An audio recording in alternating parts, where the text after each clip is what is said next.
Yogananda once heard about a saint who never slept and remained in deep meditation at all times. His soul, always drawn to saints and yogis, longed to meet this master. For him, meeting such realized souls was like a moth drawn to flame, irresistible and consuming. Though busy with college and his duties at his guru Sri Yukteswar's ashram, his heart ached to experience deep meditation, something he felt slipping away in his current routine. Eventually, he could bear it no longer. Filled with frustration, he went to his guru and pleaded, "Gurudev, please allow me to go to the Himalayas where I can meditate in peace." Sri Yukteswar replied calmly, "People live in the Himalayas for years and still don't attain self-realization. It is better to learn from one who has realized God than to search in silent mountains for what lies within." But Yogananda's heart wasn't ready to accept this. Taking his guru's silence as consent, he set off on a journey, first to Tarakeshwar, then to a distant village said to be home to the Sleepless Saint, the detour of ego. At the famous temple in Tarakeshwar, instead of bowing to the deity or praying, Yogananda thought, "Why seek God in a statue? The real search is inward." He left without bowing, unaware that this pride was about to teach him a lesson. On the road, he asked a man for directions. The man paused, then told him to turn left at a fork in the road. Yogananda followed, but the path led to thick jungle. No village, no soul in sight. Wild jackals howled in the night. Fear gripped him, but there was no turning back. After wandering in the darkness for hours, he spotted a small hut. A farmer emerged. Yogananda asked for directions, but the farmer grew angry, accusing him of being a thief. After hearing the full story, the farmer calmed down and said, "You went the wrong way. You should have turned right, not left." The farmer offered him shelter for the night. Grateful, Yogananda accepted. At dawn, with a thankful heart, he set off again, this time on the right path. The terrain was rough and thorny, but his heart was filled with quiet confidence. He walked for hours. Every time he asked someone how much farther it was, they all replied, "Just 2 more miles."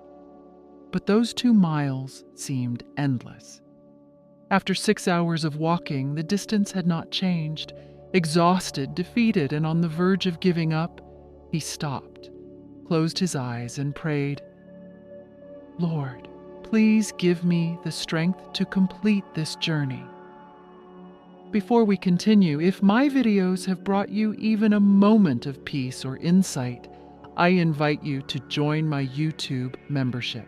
As a member, you'll receive monthly guided meditations I have learned over the years, exclusive teachings only for you, so hit that button and let's grow together.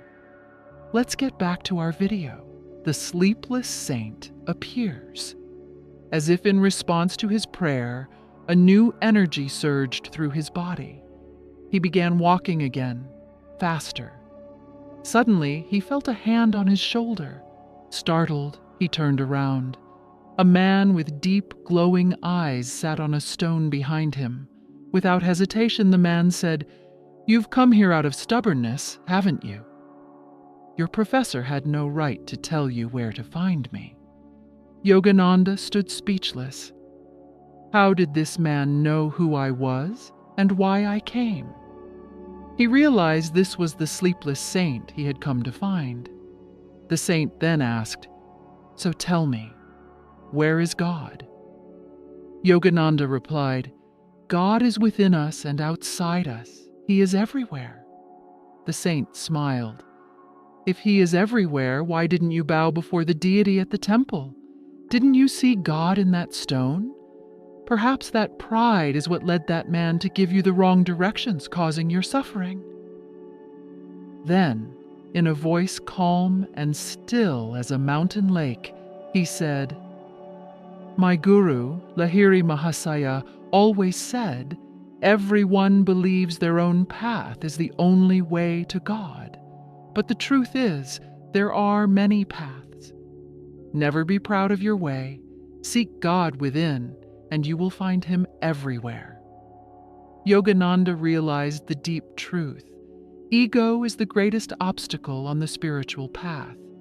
Without humility, true understanding is impossible. The inner Himalaya. The saint's anger softened. Placing his hand gently on Yogananda's shoulder, he asked, "Why are you running from your guru? Everything you seek is already with him. The caves and mountains outside cannot give you what he already holds for you." These were the same words Sri Yukteswar had spoken.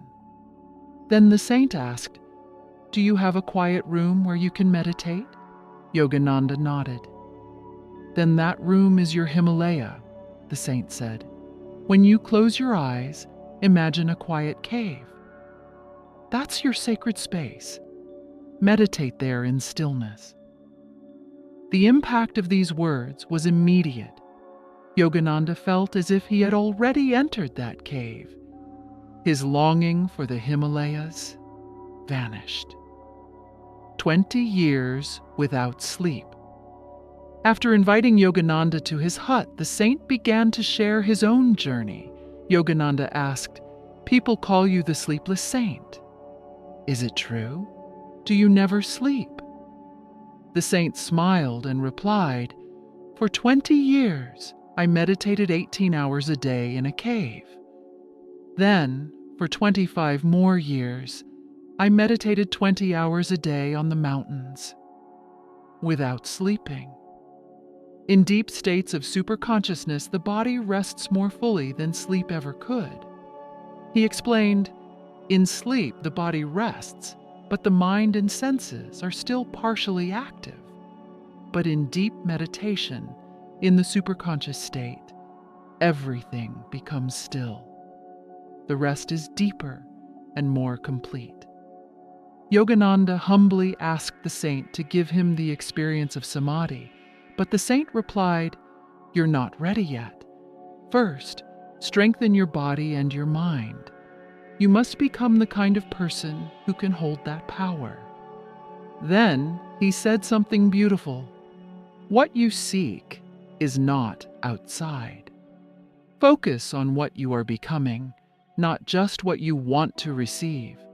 When you are ready, everything you need will arise from within you."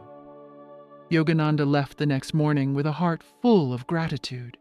He silently sought forgiveness from Sri Yukteswar and returned to his ashram, forever changed. 4 timeless lessons from Yogananda's journey. Stay humble. Pride in your knowledge can block your growth. As the scriptures say, true knowledge brings humility. Live with awareness. Meditation isn't just sitting with closed eyes. It's being fully present in every moment. Every action done with focus is meditation. This is mindful living. Seek inner peace. True peace doesn't come from the outer world. It's found within. Imagine your mind as a mountain, steady and strong. Imagine your closed eyes as a silent cave, untouched by the noise of life. Become deserving before you desire. We attract what we are ready for. So, instead of chasing the outer world, build your inner strength. Be like the Himalayas, still, centered, and strong. When you know who you are, the universe brings you exactly what you need. So friends, what did you think of this story? Let us know in the comments. If you found this video valuable, please like and share it with others. And don't forget to subscribe for more such stories that awaken and uplift your soul. See you in the next video. Thank you. and take care.